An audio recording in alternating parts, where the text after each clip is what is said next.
अनिकेत को ऑफिस का काफी काम था, इसलिए वो देर रात तक काम करता रहा और सुबह जब उसकी आंख खुली तो अनिकेत हड़बड़ाहट में उठता है और जल्दी से बाथरूम की ओर जाता है। फिर जल्दी से नहाकर वो बाहर आता है तो देखता है कि उसके कपड़े प्रेस किए हुए बिस्तर पर रखे हैं।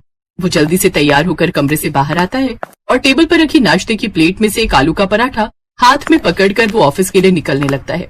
तभी उसकी सबसे छोटी और मोटी बहन रूपाली उसे टोकते हुए कहती है, क्या है भैया, ये इस एक पराठे से क्या आपका पेट भर जाएगा?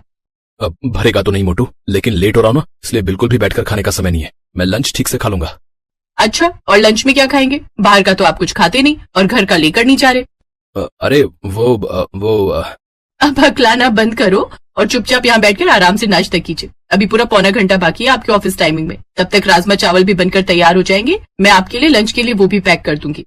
अरे वाह, तो पहले बताना चाहिए था ना कि अभी समय है, और ऊपर से तुम मेरे फेवरेट राजमा चावल बना रही हो। फिर तो मैं जरूर लंच लेकर जाऊंगा, भले ही मुझे देरी क्यों ना हो जाए।